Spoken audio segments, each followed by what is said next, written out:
देखिए, अपन ने last theorem की थी रिंग की।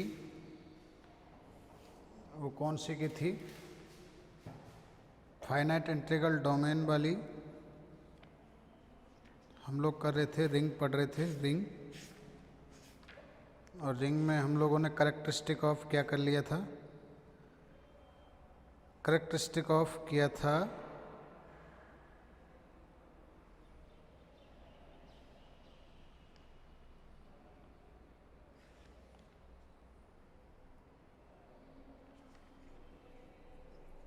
करेक्टरिस्टिक ऑफ रिंग किया था, जिसमें हमने थ्योरम नंबर 9 की थी। अभी हम थ्योरम नंबर 10 करेंगे आज। थ्योरम नंबर कौन सी करेंगे? 10। और थ्योरम नंबर 10 क्या दे रखा है हम लोगों को कि prove that the characteristic of integral domain either zero और क्या होता है? Prime number. Prove that the characteristic of अभिलक्षण जो होता है आपके इसका किसी इंटीग्रल डोमेन का, वो तो या तो जीरो होता है या फिर क्या होता है? प्राइम होता है। वो हम लोग यहाँ पे प्रूफ करेंगे। ठीक है।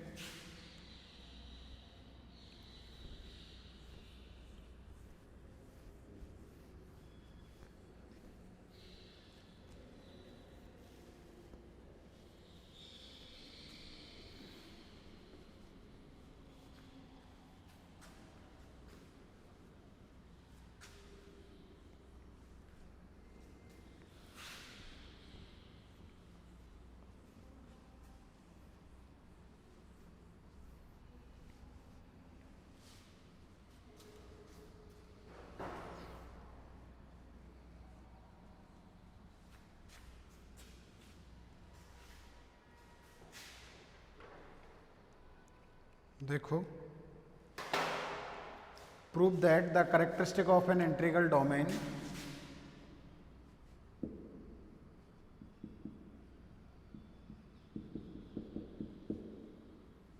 Theorem number 10।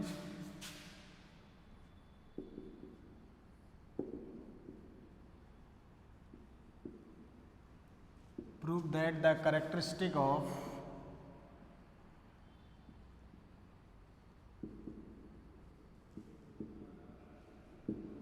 of an integral domain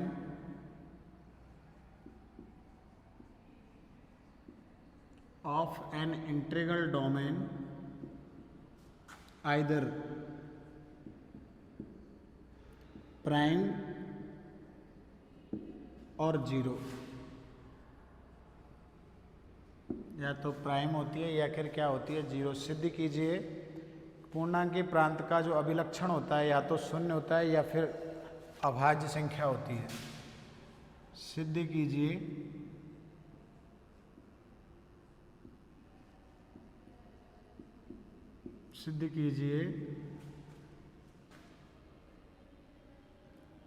कि पूर्णांकीय प्रांत का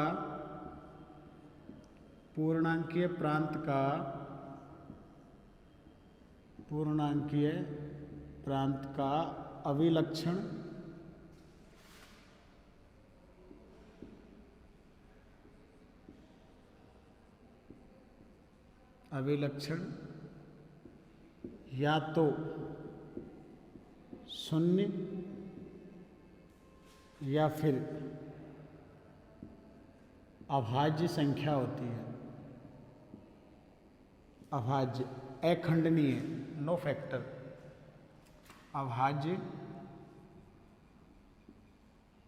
संख्या होती है। अब सबसे पहले तो आपके इंटीग्रल डोमेन को फाइनाइट होना चाहिए, तो अपन इंटीग्रल डोमेन लेके चलेंगे। फिर हम लोग एक नॉन जीरो एलिमेंट लेके चलेंगे, और यदि इसकी कोटि जीरो है तो अभिलक्षण आपके नॉन जीरो एलिमेंट का ऑर्डर जो होता है, अपन n डॉट वन को ही डिफाइन करते हैं ना, उसमें जो अपने करेक्टरिस्टिक डिफाइन कर रखा है आपके इसका, वो है n dot one equal to zero. तो वो n आपकी क्या कहलाती थी? वो अगर जीरो है तो जीरो कोटि होगी, और ऑर्डर परिमित है तो वो अभिलक्षण प्राइम होगा। हमें ये सिद्ध करना है कि ये p प्राइम है, कि अगर कोई नॉन जीरो एलिमेंट है ए इंटीग्रल डोमेन डी का। कैसे करेंगे, मान लेंगे पहले नॉन जीरो एलिमेंट है इंटीग्रल डोमेन डी का। अब अगर इसकी कोटि जीरो है, इसकी कोटि जीरो है, तो इसका अभिलक्षण जो होगा कैरेक्टरिस्टिक वो भी कितनी होगी, जीरो, क्योंकि 0.1 इक्वल टू क्या होता है, जीरो होता है। अब अगर ये इसकी कोटि जीरो ना होके आप लोग मान लेते हो ये फाइनाइट ऑर्डर का कोई एलिमेंट है जिसकी कोटि p है, तो हमको प्रूफ करना है p एक कौन सा नंबर होगा, प्राइम नंबर। अब प्राइम नंबर की डेफिनेशन क्या होती है कि either A number greater than 1 and which is divide by itself, खुद से ही क्या हो आपके डिवाइड हो तो वो प्राइम नंबर होता है। या फिर दूसरा कि p अगर किन्हीं दो नंबर के प्रोडक्ट को डिवाइड कर रहा है, a कॉमा b को डिवाइड कर रहा है, तो आपके p a को भी डिवाइड करेगा या p डिवाइड करे v को। तो ये वाली डेफिनेशन काम में लोगे आप लोग। तो ठीक है, पहले अपन नॉन जीरो एलिमेंट लेते हैं, फिर जीरो दिखाते हैं, फिर ये वाला दिखाएंगे, फिर ये दिखाएंगे, तो वो वाला काम करते हैं। देखो 1 बाई 1 पॉइंट बाई पॉइंट करेंगे तो अपन के थ्योरम क्या है, लंबा नहीं पड़ेगा, अपन को आसान लगेगा। ठीक है, तो मान लेते हैं पहले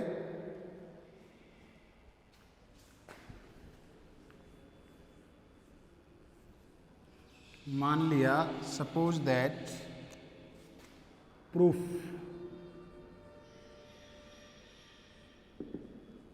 माना कि एक कोई पॉइंट है, उसका नॉन जीरो पॉइंट है, वो कोई इंटीग्रल डोमेन पूर्णांकीय प्रांत है, माना कैपिटल डी पूर्णांकीय प्रांत है। कौन सा प्रांत है, पूर्णांकीय प्रांत है। ठीक है,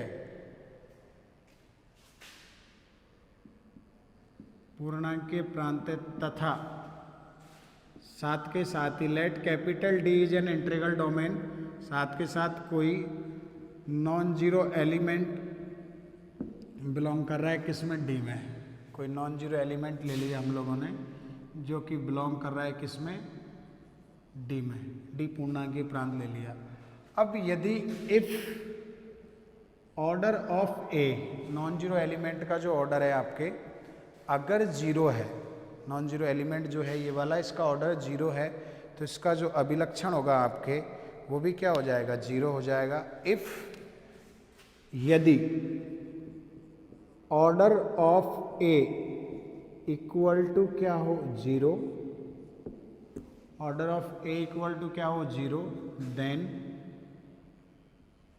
देन इसका जो अभिलक्षण है, अगर नॉन जीरो एलिमेंट है और इसका ऑर्डर जीरो है इसमें, तो देन डी का अभिलक्षण क्या होगा आपके, शून्य होगा। तब डी का अभिलक्षण शून्य होगा। रीजन हम लोग जानते हैं, जीरो को 1 से मल्टीप्लाई करेंगे तभी तो जीरो आएगा, अभिलक्षण शून्य होगा। अगर वो शून्य है तो अभिलक्षण आपके क्या हो जाएगा, शून्य होगा। अब दूसरा, पुनः यदि ये ए जो है आपके जो नॉट इक्वल टू आप लोग लेके चल रहे हो वो एक फाइनाइट ऑर्डर का एलिमेंट है और उसका ऑर्डर हम लोग पी मान लेते हैं, तब हमको पी को प्रूफ करना है कि वो एक कौन सा नंबर होगा, प्राइम नंबर। ठीक है, तो अब क्या करते हैं, माना ए परिमित कोटि का अवयव है, डोमेन डी में परिमित कोटि का अवयव है। Let A is element in A is finite order element in integral domain D, परिमित कोटि का अवयव है,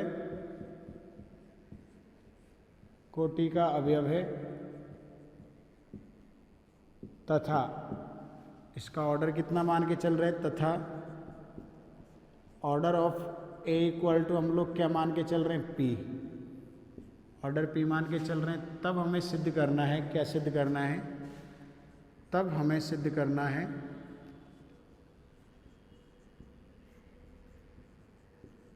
then we have to show that, सिद्ध करना है कि P एक अभाज्य संख्या है। कि p एक कौन सी संख्या है, अभाज्य संख्या है। अब अभाज्य संख्या का मैंने परिभाषा भी बताया था, नंबर जो ग्रेटर देन 1 हो और डिवाइड बाई इटसेल्फ, खुद से ही क्या हो, डिवाइड हो, तब वो आपके प्राइम नंबर होता है, या दूसरी डेफिनेशन भी बताई थी। ठीक है, तो मान लिया पॉसिबल हो तो मान लो, उल्टा मान के चलेंगे अभाज्य को, कि मान लिया ये आपके भाज्य संख्या है, अभाज्य नहीं है। अब अभाज्य नहीं है तो भाज्य होगी, कंपोजिट नंबर होगा, और कंपोजिट नंबर होगा ये, तो इसके दो फैक्टर होंगे। कंपोजिट नंबर जैसे 4 होते हैं, 6 होता है, 10 होता है, 8 होता है, 9 होता है, ये कंपोजिट नंबर होते हैं, तो इनके पास फैक्टर होते हैं। तो यदि संभव हो तो माना, लेट इट पॉसिबल माना कि p एक अभाज्य संख्या नहीं है। यदि संभव हो तो माना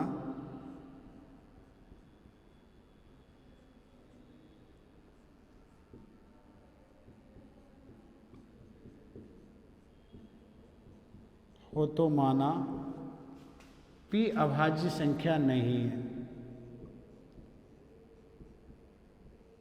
अभाज्य नहीं है तो भाज्य होगा। Let a possible p is not a prime number, that is p एक भाज्य संख्या है। p एक क्या है, भाज्य संख्या है।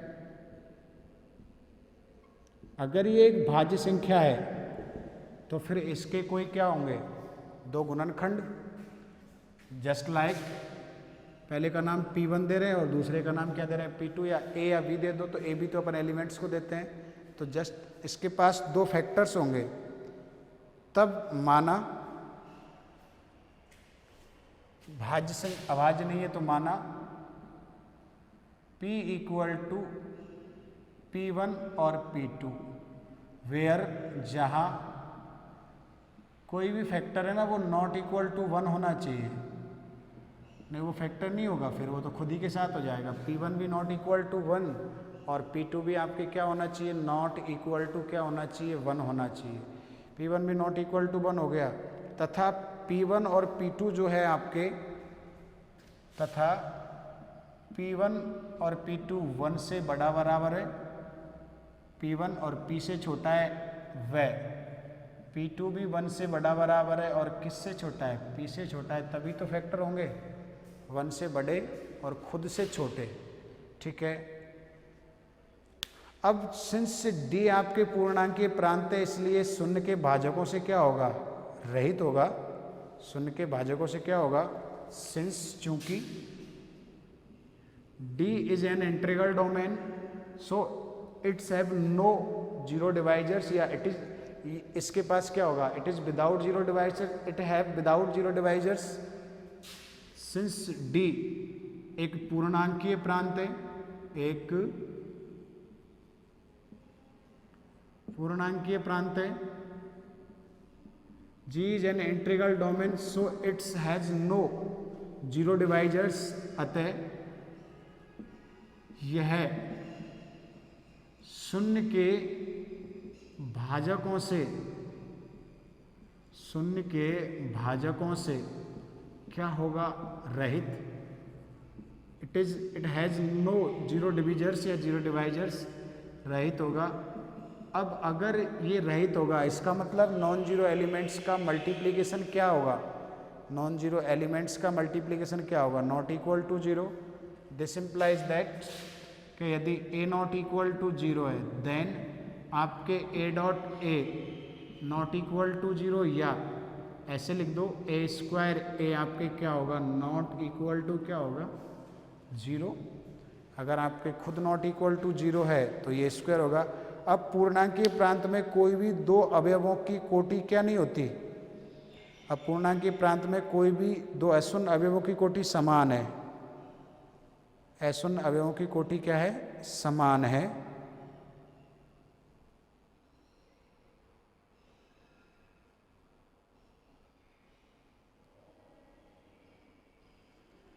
Not equal to zero. अब माना पूर्णांकीय प्रांत में दो अशून्य अवयवों की कोटि तो समान हो सकती है। अब कोटि समान हो सकती है ना शून्य की, इनवर्स की और खुद की तो बराबर ही होती है। अब पूर्णांकीय प्रांत डी में, पूर्णांकीय प्रांत डी में दो अशून्य अवयवों की कोटि मान के चल रहे हैं। अब माना पूर्णांकीय प्रांत डी में दो अशून्य अवयवों की कोटि, अशून्य अवयवों की कोटि समान है।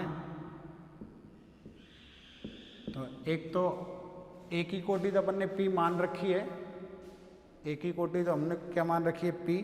दूसरा order of P A, order of A square equal to भी क्या मान लो P। इसलिए अगर order of A equal to P है then order of A square equal to P होगा, और order of A square equal to P होगा तो P को हम लोग ए स्क्वायर से ऑपरेट करेंगे तो आपके वो क्या आएगा 0।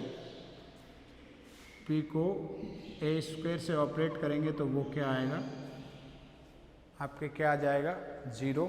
अब P ए स्क्वायर, P की वैल्यू क्या थी P1 P2, P की वैल्यू क्या थी भाई। इंटीग्रल डोमेन में यही होता है कि उनको ऑपरेट करें उतने टाइम। अपन कैसे लिखते थे, ए स्क्वायर की power m equal to identity आना चाहिए, तो मतलब एक ही है ना। इसका मतलब क्या है m into A, M A कितनी टाइम आ रहा है m टाइम आ रहा है, वही मतलब हो गया। तो p इंटू ए, पी की वैल्यू क्या रखोगे P1 P2, या मैं ऐसे लिखूँ ए स्क्वायर की पावर p लिखता वहाँ पे, तो वही मतलब है इसकी p कॉपीज है, मतलब वही है। तो यहाँ पे इस पर ही सिंबलाइज करके चल रहे हैं। p की वैल्यू है P1 P2 A square equal to 0, यानी कि ए स्क्वायर खुद में कितनी बार ऐड हो रहा है, कितनी बार ऐड हो रहा है P1, और कितनी टाइम ऐड हो रहा है P1 इंटू कितनी टाइम ऐड हो रहा है P2 टाइम्स P1 और P2 times P1 and P2 times. इसको हम किस प्रकार लिख सकते हैं, A square plus dot dot dot A square plus A square plus dot dot dot A square equal to 0 लिख सकते हैं। ये P1 टाइम्स हो गया P1 बार, और ये P2 टाइम्स हो गया P2 बार। तो इनको हम लोग क्या लिख सकते हैं, देखो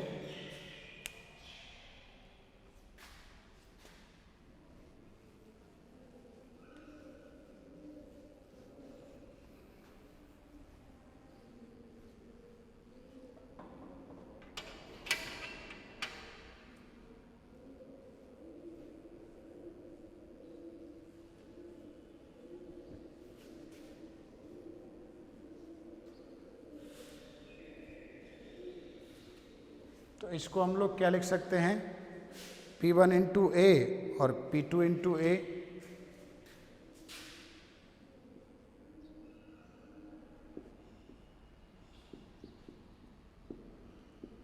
देन या तो किसकी वैल्यू 0 होगी, आइदर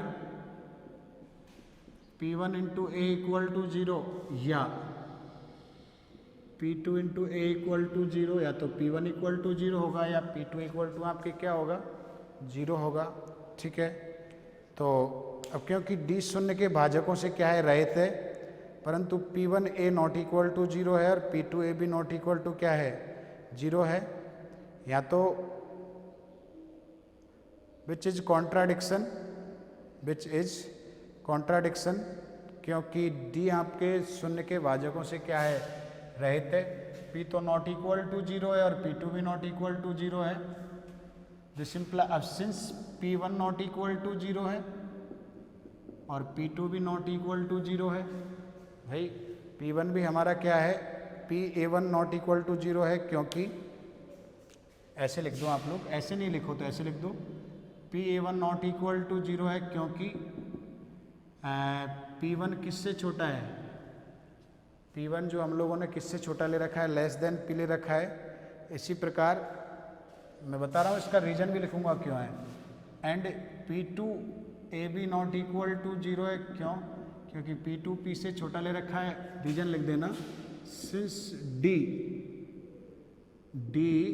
शून्य के भाजकों से रहित है, शून्य के भाजकों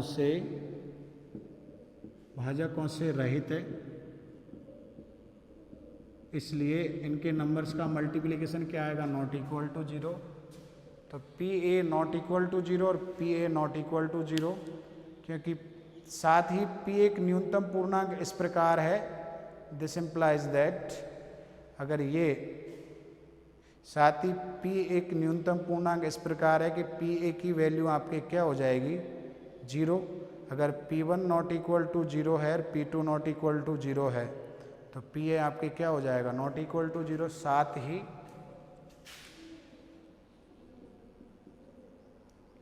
P एक ऐसा न्यूनतम पूर्णांक है, साथ ही P एक ऐसा न्यूनतम पूर्णांक है, ऐसा न्यूनतम पूर्णांक है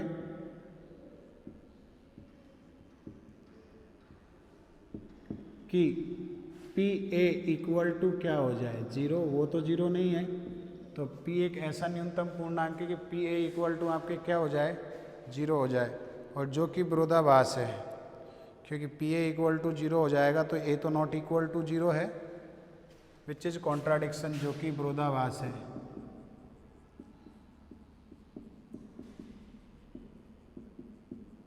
विच इज कॉन्ट्राडिक्शन क्यों, क्योंकि ए तो नॉट इक्वल टू 0 है, तो यहाँ से दिस इम्प्लाइज क्या होगा, P इक्वल टू 0 होगा। अतः हमारी जो मान्यता है वो क्या है, गलत है, इसलिए हमारी कल्पना जो है वो गलत है। अतः P एक अभाज्य संख्या है, अतः हमारी मान्यता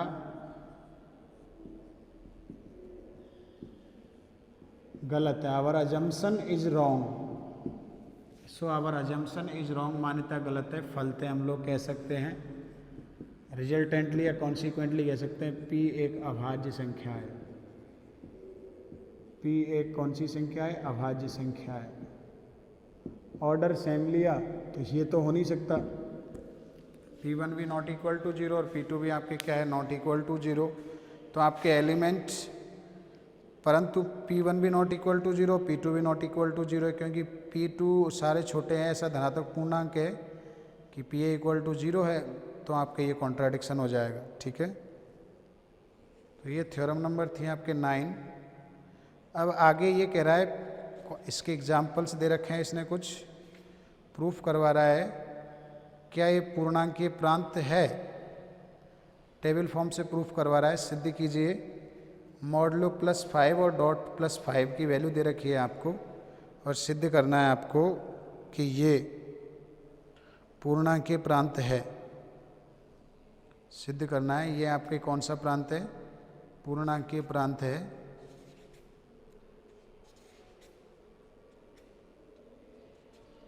तो कैसे करेंगे देखो, पहला टेबल फॉर्म से दे रखा है तो हम लोग टेबल फॉर्म से कर लेंगे, फिर हमको दूसरी फॉर्म से दे रखा है तो हम लोग दूसरी फॉर्म से कर लेंगे, ठीक है।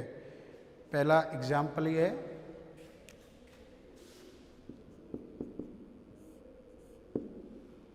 क्या आपको दो दे रखे हैं क्या, एक तो r equal to 0, r equal to 0, 1, 2, 3, 4, एक तो ये दे रखा है, और इसका ऑपरेशन दे रखा है प्लस मॉडलो 5, और दूसरा r इक्वल टू आपके प्लस मॉडलो 5 और डॉट मॉडलो 5, यानी आपको ये दे रखा है r इक्वल टू ये प्लस मॉडलो 5 और डॉट मॉडलो 5, यहाँ आपको ये एलिमेंट दे रखा है, हमें शो करना है यहाँ पे, सो दैट, सॉरी, ये आपको एक क्या दे रखा है, इसने दे रखा है, सिद्ध कीजिए समुच्चय इसके लिए क्रम विनिमय वलय है, क्या ये इंटीग्रल डोमेन है, ये भी प्रूफ करना है। प्रूव दैट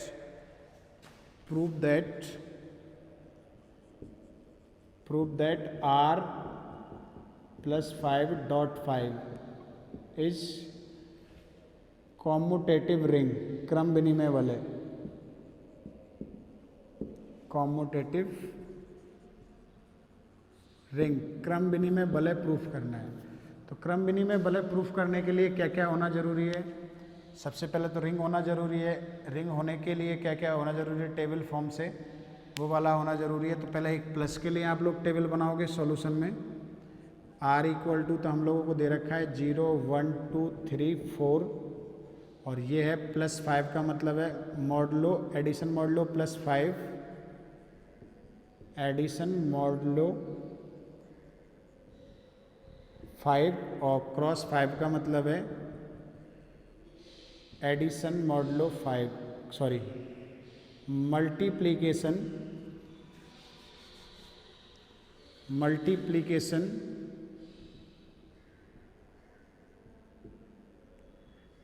मॉडलो 5 यानी a प्लस बी निकालो आप लोग। a प्लस बी निकालो तो r आएगा वेयर r क्या है? a प्लस बी में 5 का भाग देने पर जो भी q भागफल आए और ये शेषफल है। ठीक है, where r is the reminder when a plus B is divide by 5 where r is the reminder when 5 divide, इसको ऐसे लिखते हैं अलजेब्रा में अपन कि 5 डिवाइड करे किसको? a प्लस बी को। ठीक है, सिमिलरली क्रॉस में भी a क्रॉस 5 b निकालोगे आप लोग तो वो भी इक्वल टू रिमाइंडर आता है। और उसकी डेफिनेशन क्या होती है कि when a cross b is divided when r divides a cross b, ये इनकी होती है डेफिनेशन। फिर टेबल फॉर्म से हम लोगों को प्रूफ करना पड़ेगा।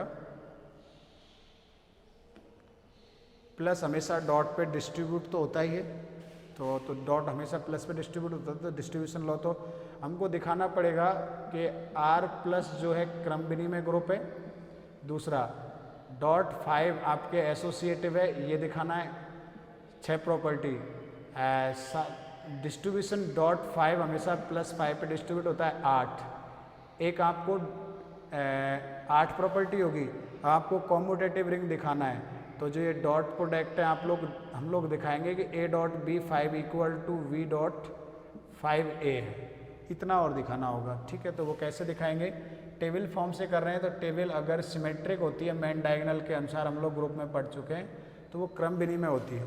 तो पहले मैं आपको इसलिए डेफिनेशन लिख रहा हूँ यहाँ पे। और a क्रॉस 5 b का वे मतलब क्या है? r। तो यहाँ पे r क्या है? Where r is the reminder, r is reminder when 5 divide करे किसको? a इंटू बी को। तो ये वाला है। तो सबसे पहले आप लोग क्या बनाओगे? टेबल बनाओगे। सबसे पहले दिखाओगे r, +5 जो है आपके एक कौन सा है? क्रम विनिमय है। ये वाला ग्रुप जो है क्रम विनिमय है। और फिर एसोसिएटिव दिखाएंगे r, डॉट 5 को, फिर डिस्ट्रीब्यूशन लॉ और इसको कॉम्यूटेटिव दिखाएंगे। और अगर विदाउट जीरो डिवाइजर्स और हो जाएगा, यूनिट रिंग और हो जाएगी, तो ये आपके क्या हो जाएगा? इंटीग्रल डोमेन भी हो जाएगा। ठीक है, तो सबसे पहले टेबल बनाओ इनकी। +5 की टेबल बनाओ।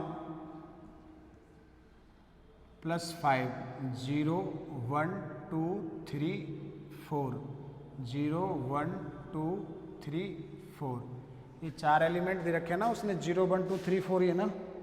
हाँ, अब डॉट का बनाओ आप लोग। डॉट 5 का बनाओ। डॉट 5 का टेबल बनाओ।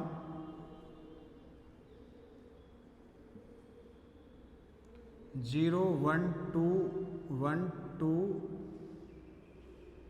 3 4 0 1 2 3 4 टेबल बनाओ। तो ये सेम आता है 0 1 2 3 4 1 2 3 4 टेबल बनाना आता है। 1 में 1 ऐड करोगे 2, 1 में 2 ऐड करोगे 3, 1 में 4 ऐड करोगे 4 में 1 ऐड करोगे 5 में 5 का भाग दोगे 0 आएगा।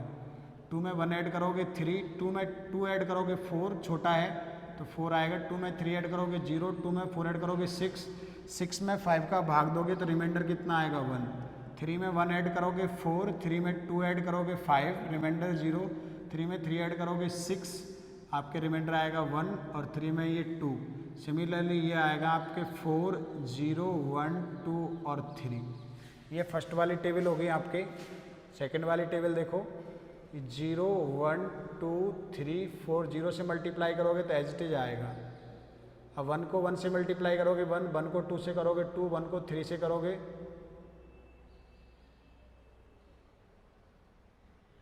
0 से 1 को, तो ये तो आपके 0, 0 आएगा पूरी एंट्री, जिसमें तो क्या आएगी आपके 0, 0, 0, ये 0, ये 0, ये 0, ये 0, ये भी आपके 0, 0 आएगी। मल्टीप्लाई कर रहे हैं, 0 से मल्टीप्लाई करोगे तो 0, ये 1, 2, 3, 4 और ये 1, 2, 3, 4। आप लोग जब अब 2 का 2 से करोगे 4, तो 4 में आप डॉट 5 है, 4 में 4 में 5 का भाग दोगे, रिमाइंडर 4 ही रहता है। 2 को 3 से करोगे 6, आपके आ जाएगा 1, 2 को 4 से करोगे 8, तो आपके आ जाएगा 3। अब 3 को 2 से करो 6 में भाग दोगे, रिमाइंडर 1 आएगा। 3 को 3 से करो 9, 9 में 5 का भाग दोगे, रिमाइंडर 4 आएगा। 3 को 4 से करो 12, 12 में 5 का भाग दोगे 2 आएगा। ठीक है, ये 0 और ये कितना है 4। 4 को 2 से मल्टीप्लाई करो 8, और 8 में आप 5 का भाग दोगे तो रिमाइंडर कितना बचेगा 3। 4 को 3 से करोगे 12, रिमाइंडर 2, 4 को 4 से करोगे 16, रिमाइंडर कितना बचेगा 1। तो देखो ये टेबल जो है आपके सिमेट्रिक है, टेबल फॉर्म से है ना। ऊपर ऐसे 2 यहाँ पे, 3 यहाँ पे, 4 यहाँ पे, 0, 0, 1, 1, वो 0, 0, 4, 4 सिमेट्रिक है। तो सारणी से स्पष्ट है, इट इज क्लियर फ्रॉम सारणी +5 से स्पष्ट है कि, डायरेक्टली लिख दोगे आप लोग R, +5 एक क्रम विनिमय ग्रुप है। अब कैसे कैसे है, तो ये मैं इसलिए नहीं लिख रहा हूँ आपको, इन शॉर्ट भी कर सकते हो आप लोग। क्रम विनिमय क्यों, देखो सिमेट्रिक है तो क्रम विनिमय हो गया। सारी एंट्रीज जो है इसकी R से आ रही है तो क्लोजर हो गया। आइडेंटिटी 0 है तो 0 हो गया। सबके प्रतिलोम, 1 का प्रतिलोम 4 है और 2 का प्रतिलोम कौन है 5। देख लो कैसे कि 1 को आप लोगों ने 4 से ऑपरेट किया, 1 को 4 से ऑपरेट कर रहे हैं, कहाँ पे 1 को 4 से ऑपरेट किया तो 0 आ रहा है, और 4 को 1 से ऑपरेट किया तो 0 आ रहा है। ये आ रहा है कि नहीं 0। ठीक है, 2 को 3 से कर रहे हैं तो 0 आ रहा है, और 3 को 2 से कर रहे हैं तो 0 आ रहा है। तो ये आपके क्या हो गया इन्वर्स एलिमेंट। तो क्लियरली ये तो आपके क्या हो गया, एक क्रम विनिमय समूह है, क्रम विनिमय ग्रुप है। यानी कितनी प्रॉपर्टी होगी 5 प्रॉपर्टी। ठीक है, अब चलो दूसरे वाले पे। तो दूसरे वाले में सबसे पहले तो सारी की सारी एंट्री आपके कहाँ से है, सारी की सारी जो एंट्री है वो R से है, तो वो भी आपके उसके लिए क्लोजर है। और डॉट हमेशा एसोसिएटिव होता है, मल्टीप्लिकेशन जो होता है इनका हमेशा एसोसिएटिव होता है।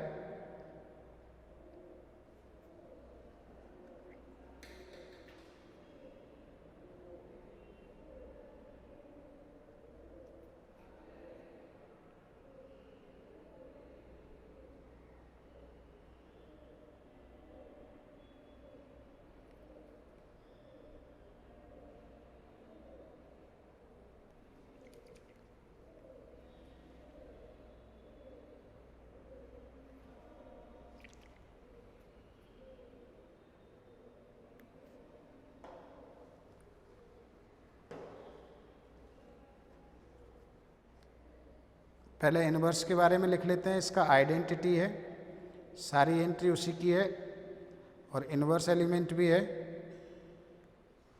ठीक है, और फिर दूसरे के बारे में लिखते हैं। दूसरा क्या कह रहा है आपके, देखो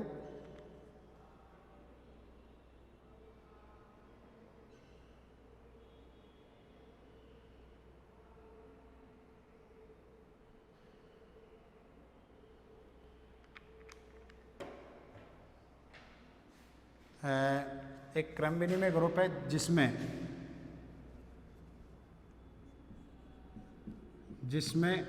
0, योज्य तत्समक है, एडिटिव आइडेंटिटी, योज्य तत्समक है तथा 1, 2, 3, 4 के प्रतिलोम अवयव कौन कौन है? प्रतिलोम अवयव 1 का 4, 2 का 3, 3 का 2 व 1 है। ठीक है, ये वाला हो गया। द्वितीय टेबल से और हम लोग सिंस यहाँ पे क्या लिखोगे? 0, 1, 2, 3, 4 सभी पूर्णांक है, सभी पूर्णांक है तथा पूर्णांक जो होता है जो है पूर्णांक है, अतः गुणन संक्रिया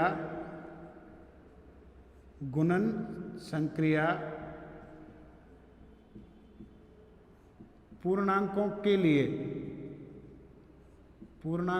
के लिए multiplication operation for integers is distribute over plus.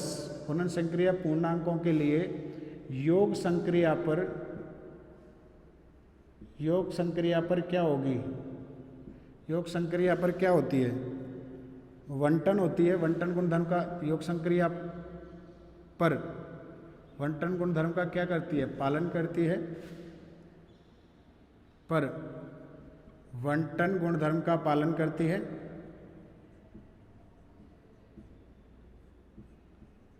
अतः हम लोग क्या कह देंगे? अतः +5 पर, क्योंकि ये प्लस है, ये आपके मल्टीप्लिकेशन है, पर क्या है? पर बंटन गुणधर्म का क्या करती है? पालन करती है। पर बंटन गुणधर्म का पालन करती है। तो डिस्ट्रीब्यूशन लॉ हो गया, 5 प्रॉपर्टी वो हो गई। डिस्ट्रीब्यूशन लॉ हो गया ये वाला, तो 5 और 2 7 हो गया। 8 प्रॉपर्टी, क्योंकि .5 हमेशा आपके कौन सा होता है? .5 जो होता है हमेशा क्रम विनिमय होता है। गुणन संक्रिया सदैव क्या होती है? पूर्णांकों की गुणन संक्रिया,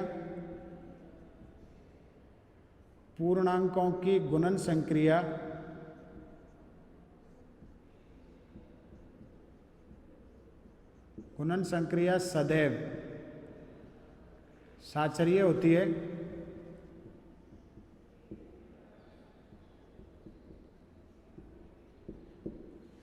अगर साचर्य होती है तो आप लोग कह दोगे R+5.5 एक वलय है। अभी तो आप लोगों के सिर पे वलय प्रूफ हुआ है। एक क्या प्रूफ हुआ है? वलय। हम लोगों को करना क्या है? क्रम विनिमय वलय। तो क्रम विनिमय क्या है?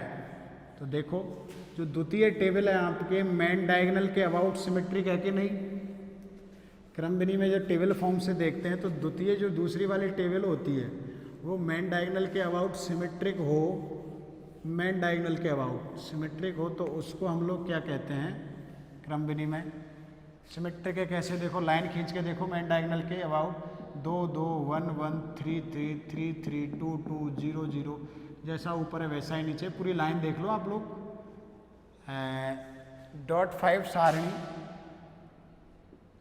.5 सारणी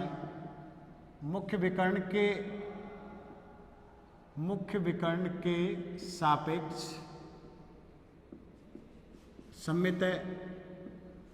table 5 is symmetric about main diagonal के सापेक्ष सममित है।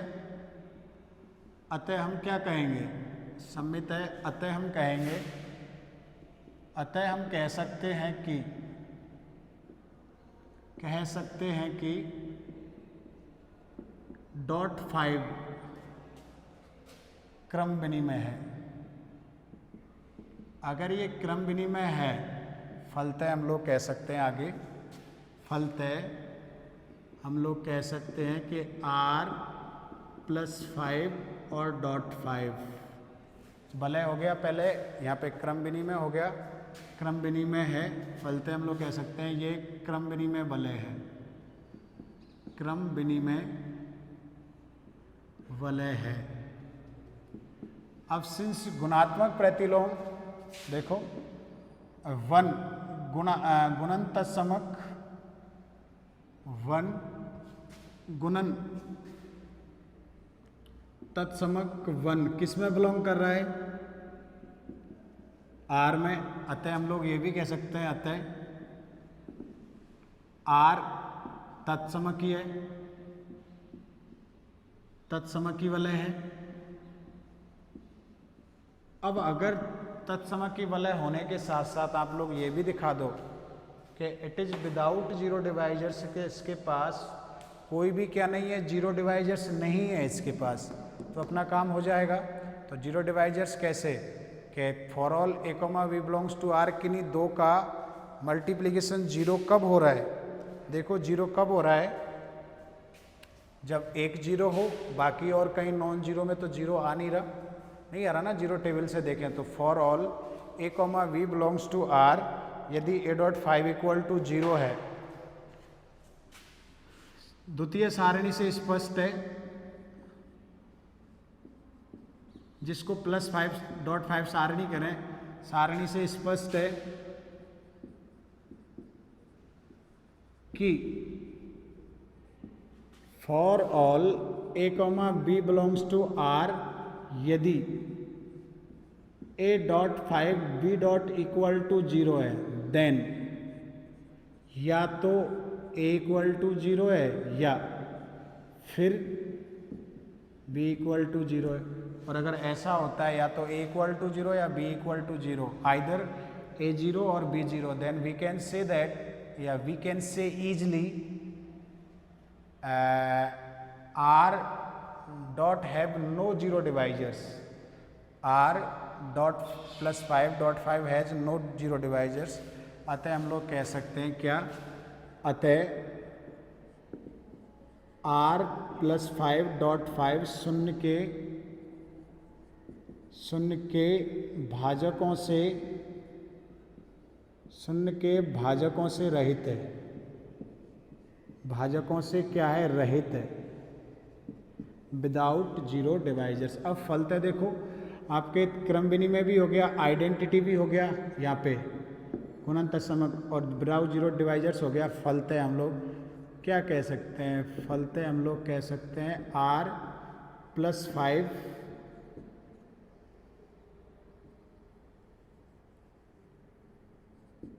+5.5 एक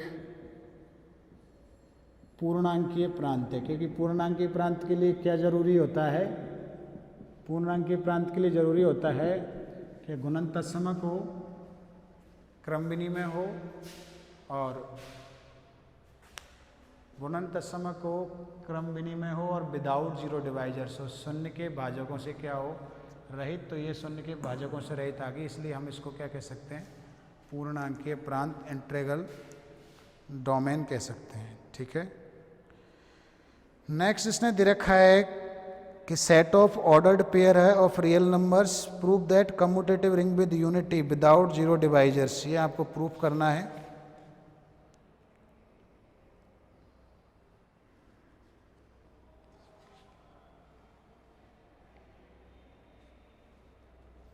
काफ़ी सारे एग्जाम्पल्स हम लोगों को प्रूफ करने हैं। तो एग्जाम्पल नंबर 2 में क्या कर रखा है? देखो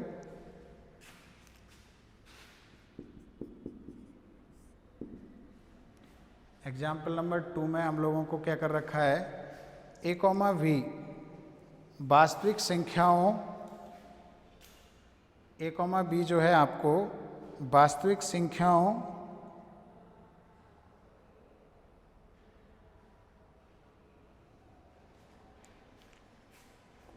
ए कॉमा बी एक सेट दे रखा है एस, एक सेट दे रखा है एस, उसमें इस प्रकार के ऑर्डर्ड पेयर आ रहे हैं सच दैट ए और B both belongings to set of real number. Ordered pair का सेट दे रखा है A comma B such that A comma B belongs to क्या है? आपके आर।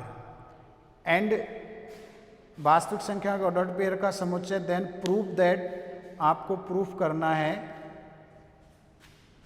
ये वाला S circular plus circular dot, S circular plus circular dot CRU without zero divisors, क्रम विनिमय तत्समक की वलय है CRU विदाउट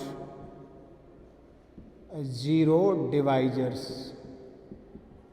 CRU का मतलब होता है commutative ring with unity without zero divisors.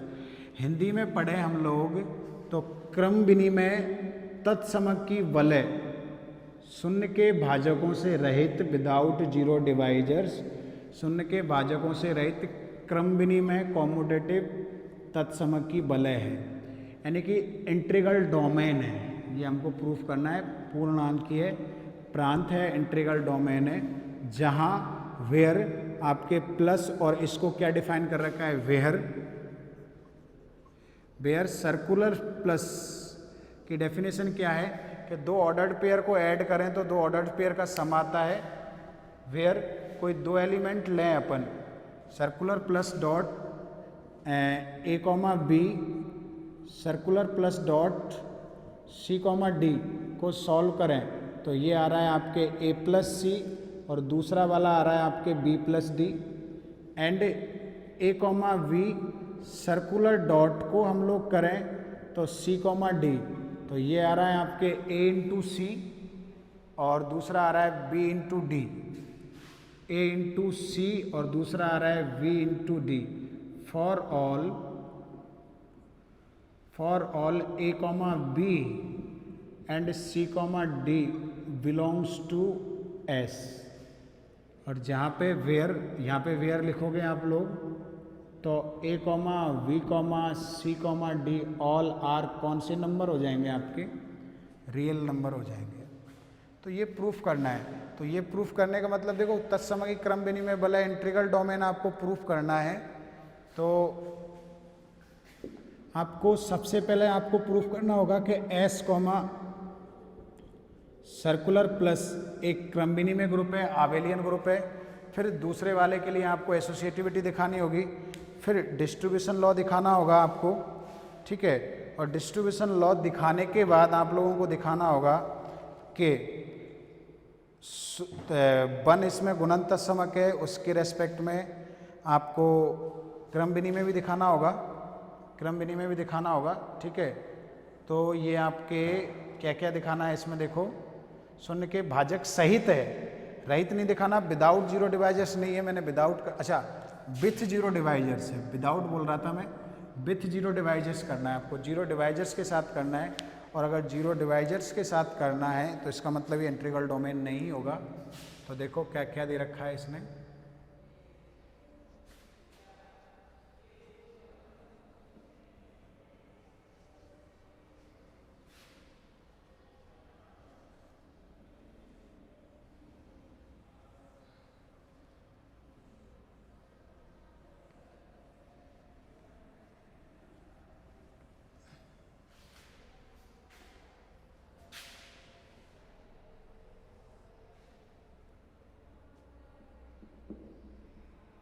माना S equal to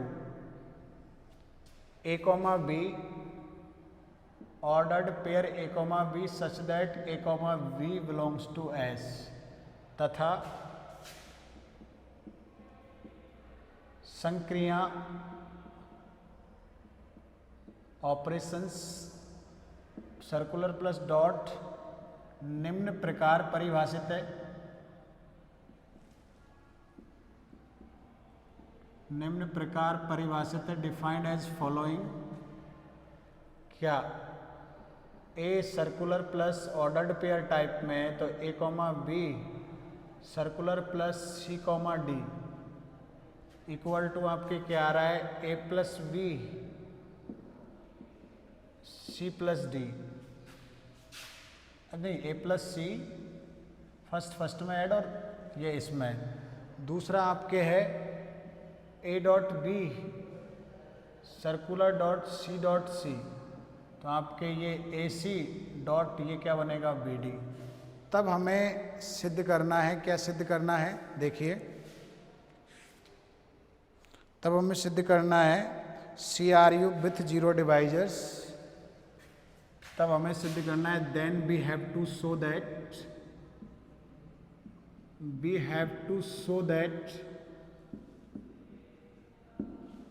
R circular plus नहीं S circular plus circular dot is CRU with zero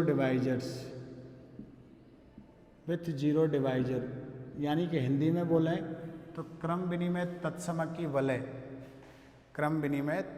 की वलय, ठीक है, विथ जीरो डिवाइजर्स करना है। तो सबसे पहले हम लोगों को प्रूफ करना होगा कि S प्लस, सर्वप्रथम हम प्रूफ करेंगे, first of all we shall show that, सर्वप्रथम हम सिद्ध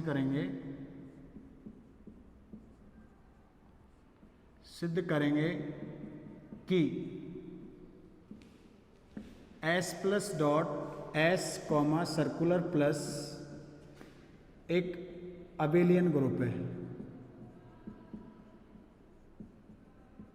अबेलियन समूह है या ग्रुप है। तो अबेलियन ग्रुप दिखाने के लिए आपको क्या दिखाना पड़ेगा कि सबसे पहले क्लोजर प्रॉपर्टी, समृद्ध गुणधर्म,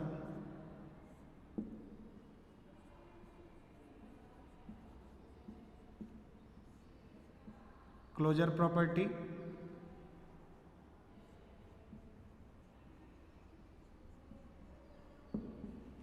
तो वो लेट मान के चलोगे, माना A, V और C, D बिलोंग्स क्या है S, जहाँ where A, V, C, D belongs to क्या है R। तो ये निकालोगे आप, R है, देन A प्लस C और B प्लस डी भी किस में बिलोंग करेगा, R में, या ऐसे दिखा दो कि A, B plus C, D circular plus equal to आएगा आपके A प्लस C और B प्लस D, ये बिलोंग करेगा क्योंकि S में, क्यों बिलोंग करेगा S में, तो रीजन दिखा दो, क्योंकि A, B, C और D R में बिलोंग कर रहा है, सेट ऑफ रियल नंबर। तो A plus C and B plus D real numbers का सम भी किस में बिलोंग करता है, रियल नंबर में करता है। तो अगर ये ऐसा हो जाता है, अतः हम लोग कह सकते हैं कि सर्कुलर प्लस डॉट R में S में समृद्ध है, समृद्ध गुणधर्म का पालन कर रहा है, यानी कि क्लोज्ड है। एसोसिएटिविटी तो आपके ये हमेशा प्लस होता ही है, तो 3 ले लो, साचर्यता, एसोसिएटिविटी, और वैसे तो होता है लेकिन हम लोग दिखा भी सकते हैं, एसोसिएटिविटी को दिखा भी सकते हैं। कैसे, मान लो 3 मान लो, A, V, C, D और E, F belongs to S, जहाँ पर आपके कौन कौन A, B, C, D, E, F all are belonging to set of real number. तो इनका सम जो है, सेट ऑफ रियल नंबर का सम भी रियल नंबर होगा, प्रोडक्ट भी उनका क्या होगा, रियल नंबर होगा, सम भी रियल नंबर होगा और प्रोडक्ट भी अपन के क्या होगा, रियल नंबर होगा, ठीक है।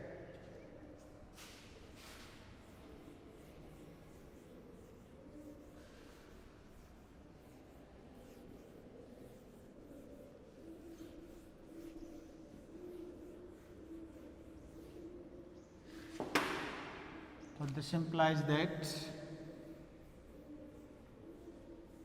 आप लोग ये निकाल लो कि A, B को एक साथ रहने दो और C, D सर्कुलर प्लस में, C, D circular plus D, E को एक साथ लेके चलो। देखो ये तो एज इट इज रहेगा, A, B सर्कुलर प्लस इधर डायरेक्टली हो जाएगा C प्लस D, नहीं ये E, F है, इधर डायरेक्टली हो जाएगा C प्लस E और इधर हो जाएगा आपके क्या डी प्लस एफ। अब इनको ऐड करो तो ये डायरेक्टली हो जाएगा आपके ए प्लस सी प्लस ई, ये एक साथ था, और ये आपके हो जाएगा वी प्लस ये एक साथ था डी प्लस एफ, और ये वाला। अब प्लस की एसोसिएटिविटी यूज ले दो, तो आप लोग क्या करोगे, ए प्लस सी को एक साथ कर दो और ई को एक साथ कर दो, इधर बी प्लस डी को एक साथ कर दो और एफ को अलग कर दो, और साइड में क्या लिखोगे, प्लस आर में साचर्य होता है, वास्तविक संख्या में क्या होता है, साचर्य, एसोसिएटिव होता है।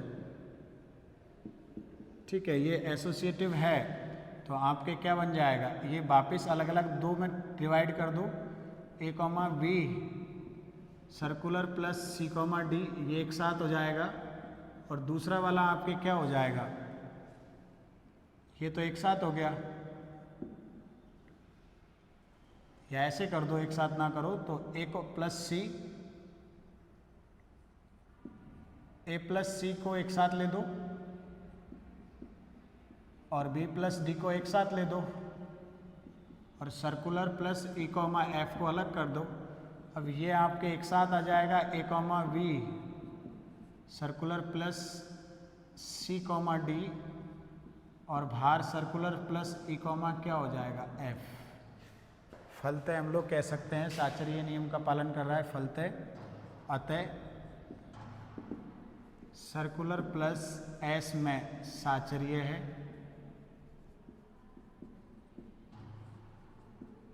सर्कुलर प्लस जो है एस में आपके क्या है, साचर्य है। आगे हम लोग क्या क्या दिखाएंगे, आइडेंटिटी दिखाएंगे, इन्वर्स एलिमेंट दिखाएंगे, और भी दिखाएंगे हम लोग, जो अपन कल करते हैं। ठीक है भाई, कल करेंगे इसको, आगे काफ़ी बड़ा है।